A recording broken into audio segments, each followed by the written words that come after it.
el cielo al ver tu grandeza.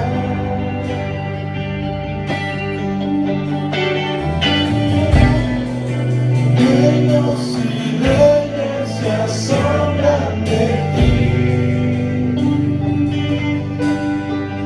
En tu presencia y nos consume. En tu presencia el cielo y la tierra no son.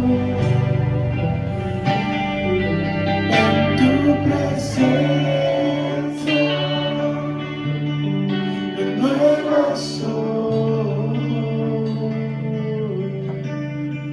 En tu presencia todo se postra ante ti.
presencia,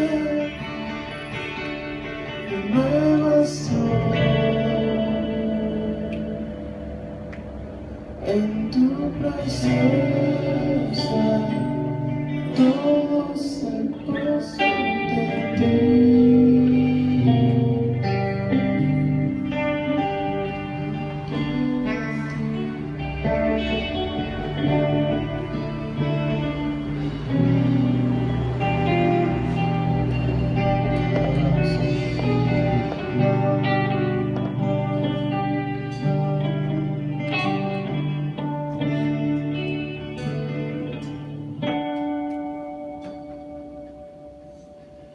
Te oramos, Padre. Nos postramos delante de ti, entregando nuestro corazón. Gracias, Padre, porque nos permites adorarte y alabarte. Gracias.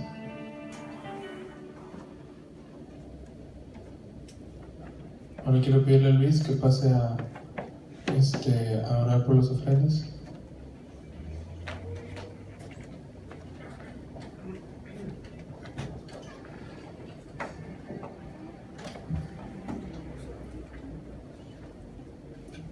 Te damos gracias, Señor, esta mañana, primeramente porque estamos aquí, Señor, delante de ti, agradeciendo, Señor, en esta hora, Señor, que vamos a poner, Padre, delante de ti, Señor, con nuestras ofrendas, Señor, pidiendo, Señor, que tú bendigas, Señor, cada oración de mi hermano, Padre Santo, es más, Señor, aquel que no haya podido dar, Padre, pero eso sea para dedicarte y alabarte a ti, Señor, en el nombre de Cristo Jesús, damos estas ofrendas, Señor.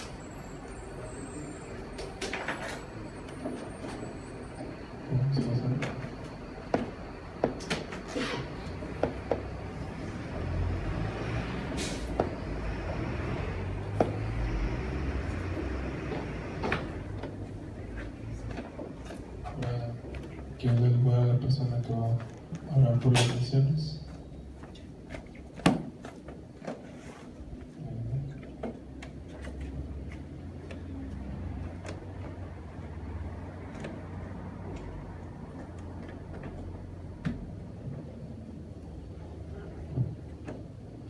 Buenos días, chavos.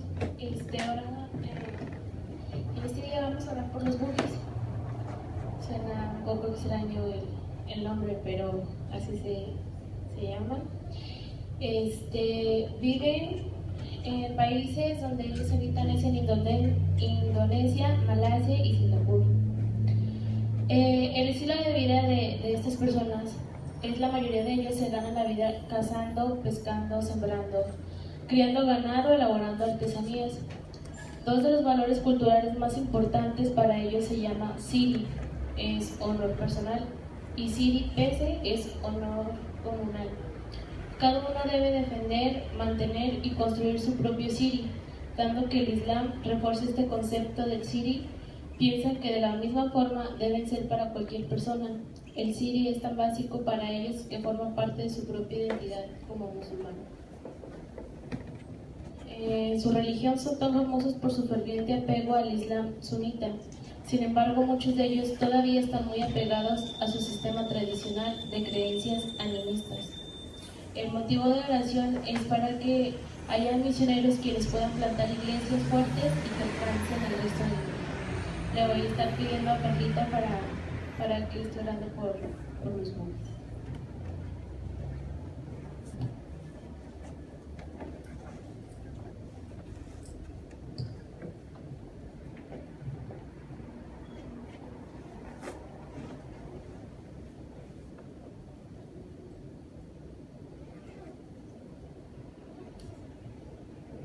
Vamos a orar.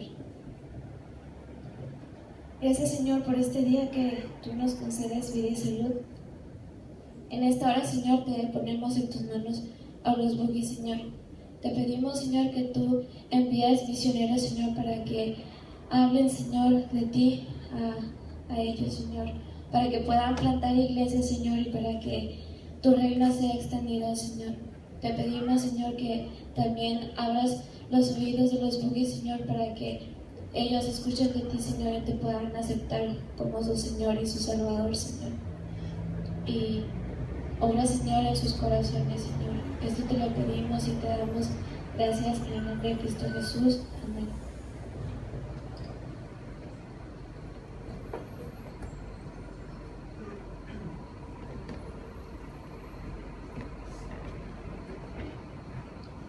Un momento a pasar a la predicación. Quiero que lo tenga a ver qué pasa.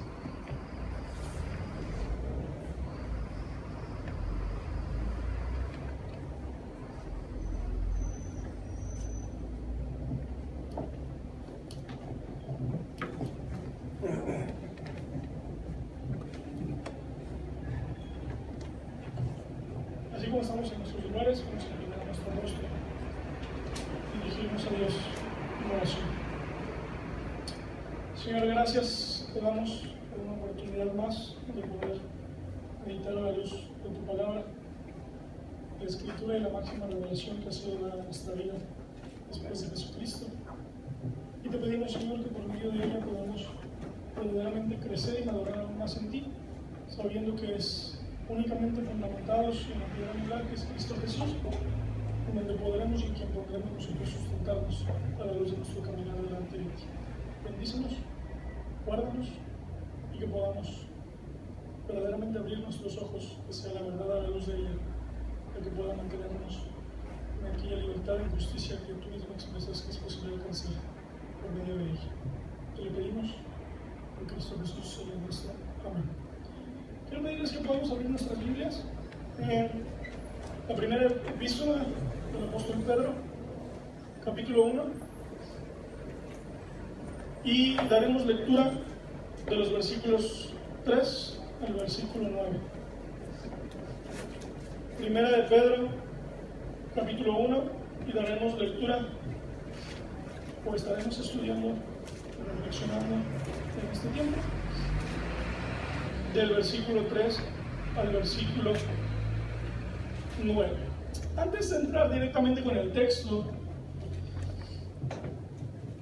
y de entrar directamente al tema de esta mañana, que es cuál es la esperanza viva en el creyente, qué es lo que nos mantiene y nos sostiene a la luz de nuestra fe y nuestro caminar, nos encontramos prácticamente a poco tiempo de conmemorar una vez más dentro de nuestro calendario litúrgico el Pentecostés. Y comúnmente la iglesia, como escuchamos hace algunos días aquella predicación acerca del Pentecostés y lo que sucedió en ese momento, vive dentro de una cierta misticidad y una cierta fantasía que yo creo que todos hemos escuchado, que hace referencia a cuál es el avivamiento que la iglesia debiera vivir o esperar. Y la pregunta que yo les invito a que nos hagamos es: ¿verdaderamente podemos comprobar a la luz de la Escritura el poder predicar, compartir y prácticamente vivir afanados por un avivamiento futuro? ¿O es que el avivamiento en que la palabra misma y los profetas nos invitan a reflexionar y deleitarnos ha sido consumado por medio de la cruz? Sin duda, vende más, ¿verdad? Llena más los bolsillos de muchos predicadores y hace sentir bonito al predicador cuando la gente se emociona y viene y se arrodilla y le dura media hora. Pero el avivamiento en la vida del creyente a la luz de la Escritura es la esperanza viva, que, como lo vamos a leer en el versículo 9, es el fin de vuestra fe, que es la salvación de vuestras almas. En el versículo 3 de esta porción de la Escritura, para no leerla toda y no tomar más tiempo del que debiéramos, hace referencia a Dios, al Padre de nuestro Señor Jesucristo, que según su grande misericordia nos hizo renacer para una esperanza viva por la resurrección de Jesucristo de los muertos. Es importante aquí que identifiquemos las dos formas tan grandes y majestuosas en las que Pedro está haciendo referencia a la figura de Dios, a la figura misma de Cristo. Primeramente recordándonos aquella figura de Dios como Padre a lo largo de todo el Antiguo Testamento, como verdaderamente el Padre de Jesucristo, y hace referencia a la gran misericordia que Dios ha tenido para con nosotros. Y cuando nosotros escuchamos o leemos en la Escritura la misericordia de Dios, muchas veces la iglesia en nuestro tiempo pareciera demeritar tanto principios bíblicos tan básicos a la luz de nuestra doctrina, no metodista, sino bíblica y cristiana. Desgraciadamente nos cuesta tanto trabajo entender y poder palpar y asimilar y deleitarnos en lo que la misericordia de Dios es, que sin duda va a ser un preámbulo siempre al entendimiento que nosotros como ministros o como creyentes tengamos del obrar de la gracia en nuestras vidas. Muchos dicen, no, podemos encontrar la gracia de Dios a partir del Evangelio, a partir del Nuevo Testamento, pero podemos ir a infinidad de porciones del Antiguo Testamento para aquellos que buscan demeritar el obrar de Dios para con el hombre y en beneficio de él, en infinidad de momentos en donde sí Dios emite un juicio, pero Dios muestra también esa gran misericordia para con la humanidad.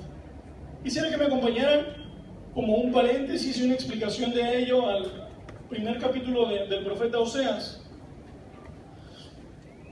Oseas,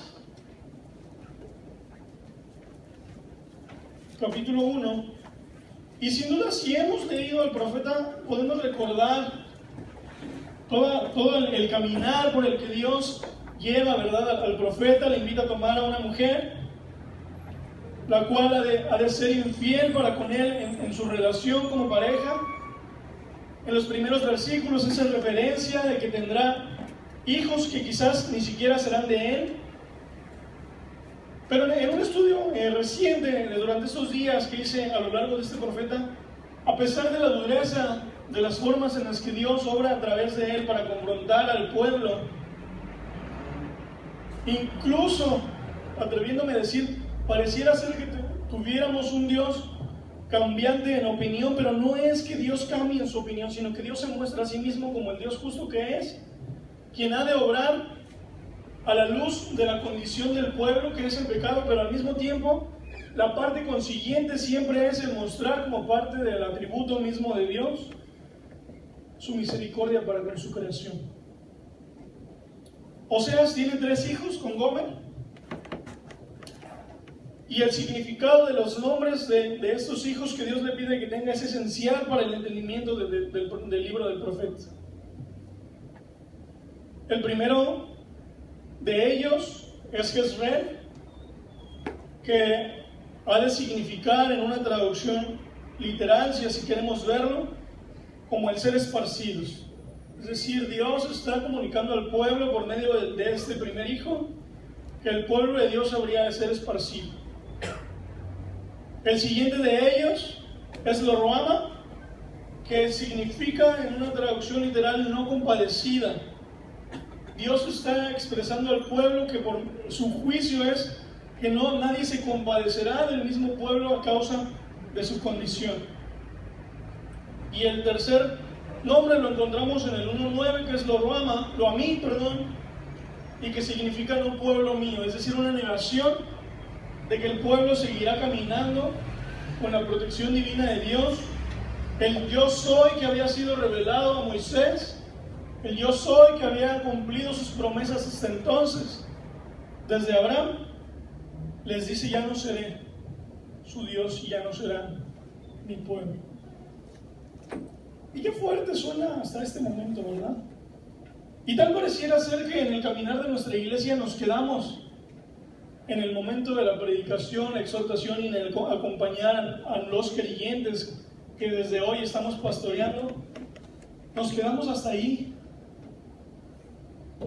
Y muchas veces únicamente señalamos a las personas acerca de su maldad, pero no anunciamos a las personas acerca de lo que Dios mismo expresa cuando Él ha de emitir algún juicio para con su creación. Hasta el versículo 9 del capítulo 1 está hablando del tercer nombre, está hablando de la explicación de que vosotros no sois mi pueblo ni yo seré vuestro Dios. Y en el versículo 10 y 11 la forma tan natural en la que Dios muestra la esperanza que ha de haber en el creyente, en el que a pesar de nuestra condición al sentirnos muchas veces no compadecidos en las manos de Dios, al sentirnos muchas veces como incapaces de poder disfrutar de la gracia y la misericordia de Dios ajenos al pueblo de Dios, muy parecido a la desesperanza de gran cantidad de gente que encontramos en nuestras calles y que no han escuchado del mensaje y la esperanza en Cristo. En el versículo 10 dice: con todo, será el número de Israel como la arena del mar. ¿Y esto a dónde nos traslada? A la promesa hecha a Abraham. Es decir, como aquel padre que se refiere para con su hijo, como consecuencia en alguno de sus actos, pero después el padre viene y trae acogedoramente a su hijo y le muestra que no todo está acabado, que no todo queda hasta aquí, sino que le recuerda aquello que el hijo sabe muy bien, que fue prometido para con él. Como la arena del mar que no se puede medir ni contar. Y luego enfatiza y continúa hablando Dios: y en el lugar en donde les fue dicho, vosotros no sois pueblo mío, les será dicho, sois hijos del Dios viviente. Tal pareciera ser que incluso Dios se convierte en antagonista mismo de su juicio. No es que nosotros queramos muchas veces como predicadores vender a un Dios simplemente de amor, sino que Dios mismo no es que se contraponga a su juicio mismo, pero sí es aquel en quien han de encontrar esperanza en medio de las circunstancias que viven. Es aquel en quien han de encontrar misericordia. Vosotros sois pueblo mío, a pesar de que un versículo anterior les dijo: ya no son mi pueblo. Y les será dicho además: sois hijos del Dios viviente. Y el versículo 11 que nos encamina nuevamente a la gracia por medio de Cristo. Y se congregarán los hijos de Judá y de Israel, y nombrarán un solo jefe, y subirán de la tierra, porque el día de Jezreel será grande. Y si nosotros nos vamos al final del capítulo 2, nuevamente encontramos una similitud en donde a lo largo de todo el capítulo está demandando al pueblo sus circunstancias por medio de este drama que Oseas vive con Gomer. Pero en el versículo 22 y 23 dice: y la tierra responderá al trigo y al vino y al aceite, y ellos responderán a Jezreel, y la sembraré para mí en la tierra, y tendré misericordia de lo ruano, tendré misericordia de la no compadecida, y diré a lo a mí, a aquellos que les he emitido en juicio que no son mi pueblo: tú eres pueblo mío. Y él dirá: Dios mío. Eso es un ejemplo únicamente de la gran misericordia de Dios que Pedro está tratando de ejemplificar para con sus lectores. Esta misericordia sin duda será un preámbulo para ayudarnos y guiarnos a la vivencia de la esperanza viva de la que Pedro está hablando en esta porción de la Escritura. Esta esperanza viva que ha de atribuirse al creyente, ¿por qué? Al final del capítulo 3, del versículo 3 lo encontramos, únicamente por la resurrección de Jesucristo de los muertos. Entonces vemos que esta esperanza viva no surge de nosotros, no surge de la forma de vida que nosotros llevemos como si fructificara de nosotros mismos por medio de nuestras obras la fe sólida en Jesucristo, sino que procede de Dios. Es un don de gracia, como lo podemos encontrar en 2 de Tesalonicenses 2:16. Es definida y es expresada primordialmente a la luz de la Escritura, ¿verdad? La única fuente que nos puede llevar a la fe certera en Cristo Jesús, y para no desviarnos, como la introducción de este pasaje, a una esperanza que ni siquiera es bíblica, como el avivamiento que muchas veces queremos tener en la iglesia, como si fuera algo postrero y no algo ya consumado. La esperanza viva en nosotros es definida y expresada a la luz de la Escritura. Como lo vemos al final del versículo 3, es asegurada en nosotros por medio de la resurrección y es confirmada en nosotros por medio de su Santo Espíritu, que es la promesa cumplida, ¿verdad? El fiel testigo. Podemos ver en los siguientes versículos, como segunda parte de este mensaje, que las pruebas que nosotros vivimos han de confirmar la esperanza viva, han de confirmar y probar en nosotros nuestra fe, que es la salvación de vuestras almas. ¿Cómo es que nosotros vivimos y pasamos a través de las pruebas? Dice en el versículo 5 que somos guardados por el poder de Dios mediante la fe. Somos guardados mediante el poder de Dios, mediante la fe. ¿Para qué? Para alcanzar la salvación que está preparada para ser manifestada en el tiempo postrero. Nuevamente la Escritura nos invita a volver a ella, a recordar que en que somos guardados y sustentados es por medio de Dios, por el poder de Dios. Y en el versículo 6 enfatiza aún más. Recordemos que el contexto en el que vive la iglesia o los lectores de Pedro es un contexto de persecución de iglesia cristiana primitiva, y por eso Pedro enfatiza: en lo cual vosotros os alegráis, aunque ahora por un poco de tiempo, si es necesario, tengáis que ser afligidos en diversas pruebas. Yo no sé hasta dónde te has confrontado con la realidad de que la vida como siervos, como presbíteros itinerantes de nuestra iglesia, vamos a ver una vida de mucha comodidad, al menos no si predicamos a la luz de la Escritura. A lo mejor no vas a llegar nunca a Trinidad ni a esas iglesias, ¿verdad? Pero si tú predicas a la luz de la Escritura, esa exhortación de Pedro es esencial como vivencia de nuestro corazón. Esa esperanza viva en la cual nosotros hemos de alegrarnos, sin importar que por cierto tiempo de nuestra vida tengamos que ser afligidos en diversas pruebas. Hasta el día de hoy podemos confirmar lo que el mismo Pedro está diciendo acerca del tiempo, es decir, las pruebas no perduran. Muchas veces tienen un propósito definido en nuestra vida, sin embargo, este propósito definido lo define la palabra y lo define Dios en nuestro corazón. Error constante que cometemos también como pastores y como iglesia, al buscar nosotros mismos definir lo que la prueba significa en la vida del creyente, y muchas veces terminamos más lastimando que siendo instrumentos de Dios. Es decir, alguien está pasando algo malo y automáticamente queremos emitir un juicio, como si nosotros fuéramos quienes damos la respuesta y no la palabra misma y Dios en intimidad para con nosotros. Ciertamente las pruebas producen tristeza o aflicción y se pueden presentar en infinidad de formas.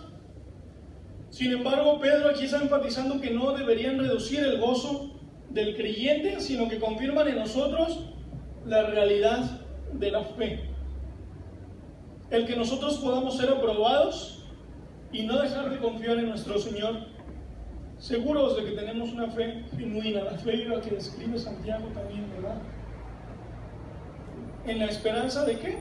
De la consumación, o más bien no de la consumación, sino como el mismo apóstol lo está diciendo, para ser manifestada en el tiempo postrero, que es la segunda venida de nuestro Señor, ¿verdad? En el versículo 7 dice: para que sometida a prueba vuestra fe, mucho más preciosa que el oro, el cual, aunque perecedero, se prueba con fuego, sea hallada en alabanza, gloria y honra, cuando sea manifestado Jesucristo. Y eso es también importante que nosotros lo reflexionemos desde hoy. ¿Cuál es, desgraciadamente, muchas veces el uso que damos a la fe dentro de la iglesia? Pareciera ser como un amuleto, ¿verdad? Ciertamente no traemos cosas colgadas en las que nosotros creamos que son la respuesta, pero pareciéramos muchas veces tomar la fe en la misma forma en la que muchas veces nosotros juzgamos a los demás. Creemos que por medio de la fe hemos de obtener lo que nosotros queremos, creemos que por medio de la fe Dios ha de hacer lo que nosotros queramos, creemos que por medio de la fe es que nosotros hemos de acercarnos a Dios para que sea el Rey Mago, el Santa Claus o el genio de la lámpara, ¿verdad? Pero ¿qué es lo que la Escritura nos está diciendo? Cuando nuestra fe sea probada, no dice sea hallada en tales cosas que he mencionado, ¿verdad? Sino que sea hallada en alabanza, gloria y honra. ¿Para quién? Para nuestro Dios, cuando sea manifestado nuestro Señor Jesucristo. En los últimos versículos nosotros encontramos en esta porción: a quien amáis, haciendo referencia a nuestro Señor Jesucristo sin haberle visto, en quien creyendo, aunque ahora no lo veáis, os alegráis con gozo inefable y glorioso, obteniendo el fin de vuestra fe, que es la salvación de vuestras almas. Enfatiza en el versículo 8 acerca de que por fe andamos y no por vista, como encontramos en 2 Corintios 5:7. Pero es necesario que nosotros mantengamos también presente en nuestra vida, como parte de esa esperanza, la realidad de que el fin de la fe es la salvación de vuestras almas y nada más. Ese es el fin de estar aquí. Ese es el fin que sin duda nos guiará y nos llevará a esa praxis teológica a lo largo de nuestra vida, pero es necesario que nosotros lo entendamos, porque entonces, como tú lo entiendas hoy, será la forma en la que tú busques cumplir y ser parte de la misión de Dios en el tiempo y en el lugar en donde Él dispone. Si tú no entiendes que el fin de la fe es la salvación de vuestras almas,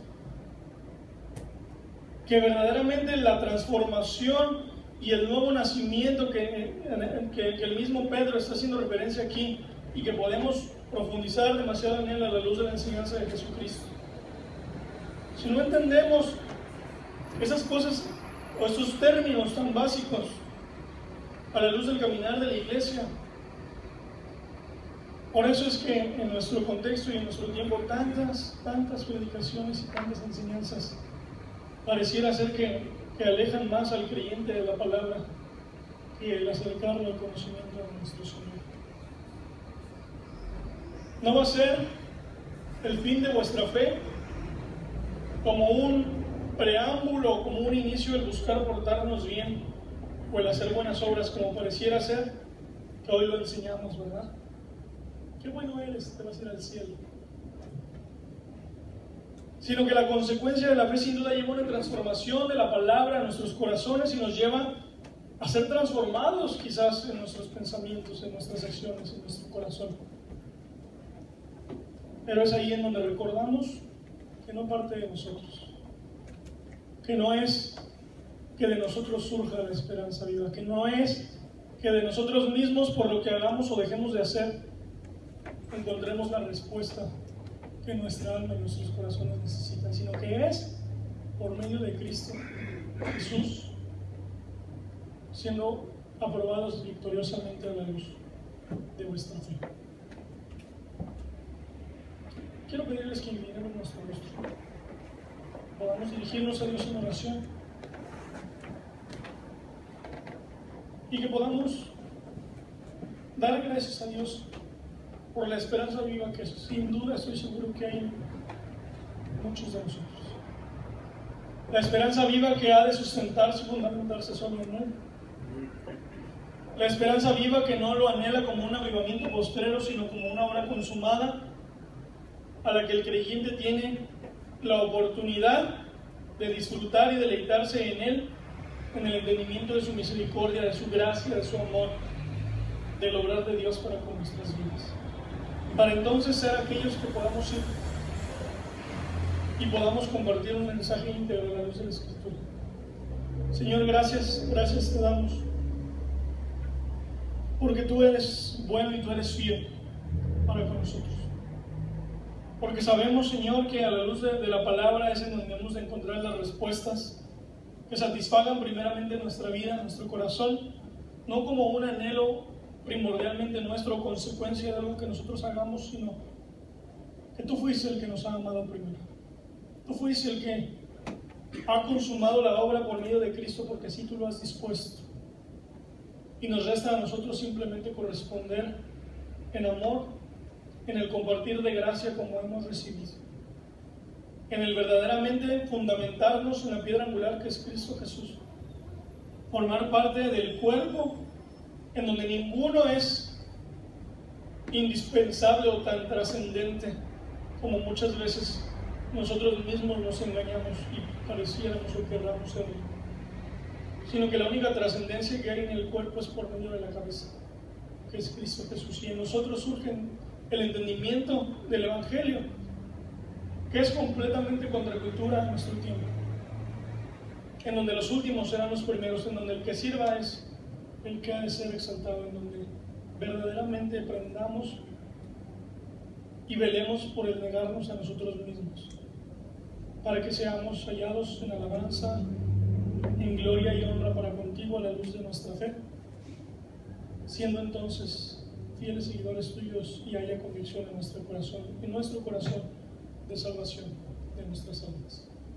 Por eso te pedimos, te honramos, te glorificamos y por eso estamos aquí. En Cristo Jesús te damos gracias. Amén.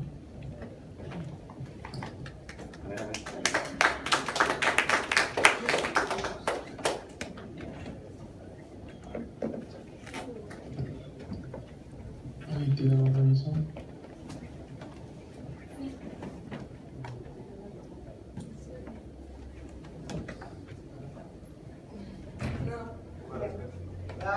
Me dijo Jeffy que si alguien de ustedes podía donar plaquetas. Es el día jueves. Una de sus congregantes tiene a su niña internada y la van a operar. Entonces necesitan un donador de sangre y de ahí les van a quitar plaquetas. Entonces el que quiera anotarse, pues me avisa para decirle a ¿Alguien más tiene un aviso? Para los que están pendientes con las playeras, hay algunos que se les dio la playera para que pues podamos andar todos con la playera de campamento, pero no terminaron de pagarla. Entonces la mayoría resta 46 pesos, que no es mucho, entonces espero y no se sordeen porque creen que no es tanto, pero pues espero que se acerquen conmigo y que el Señor les bendiga. ¿Alguien más tiene un aviso? Yo, chicos del grupo de alabanza, los quiero citar el viernes después de comida, a ver si pueden, después de capilla. Es rapidito nada más. ¿Alguien más? Bueno, quiero pedirle a Nahum que se nos escriba en oración.